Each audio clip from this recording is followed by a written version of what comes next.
أنا أشكر جميع الحاضرين سواء الجالسين على المنصة الكريمة، فكلكم تعلمون الجالسين على المنصة فهم من أهل قريتنا، أشكرهم جميعا وأشكر الحاضرين جميعا الذين حضروا هذا الحفل.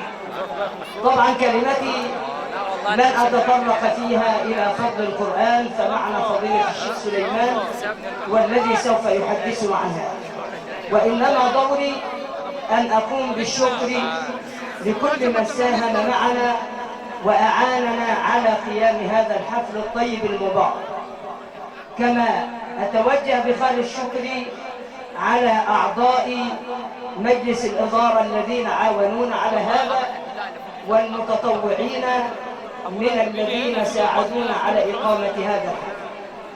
وأقول أننا عندما أردنا أن نصمم خطة لتنظيم هذه المسابقة قمنا بتسجيل أعضاء الدارسين منذ رمضان السابق، واجتهد معنا طلاب حفظ القرآن الكريم إلى أن فاز في هذه المسابقة، أو إلى أن تم اختيار 162 فائز سوف يتم تكريمهم اليوم.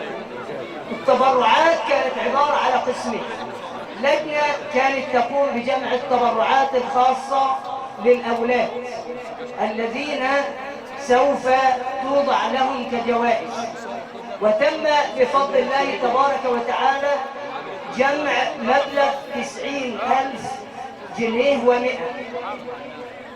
هذا الذي سوف يتم توزيعه الآن، وهذه المرحلة الثالثة من التوزيع.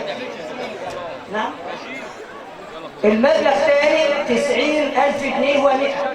ده غير ان احنا عملنا للأولاد شهاية تقدير بمبلغ 5,000 جنيه. يعني تقريبا النهارده يعتبر المبلغ اللي هيتم توزيعه 95,100.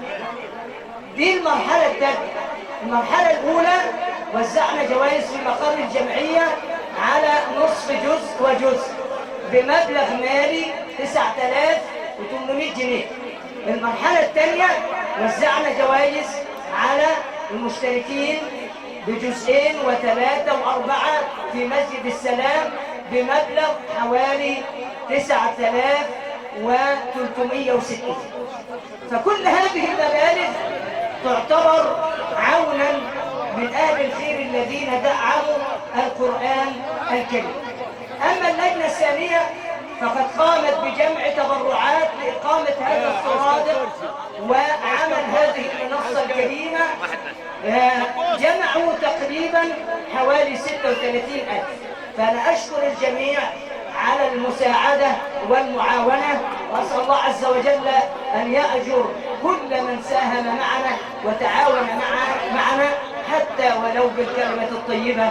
جزاكم الله خيرا على الحضور، وتقبل الله منا ومنكم صالح الأعمال، والسلام عليكم ورحمة الله وبركاته. شكرا شيخنا.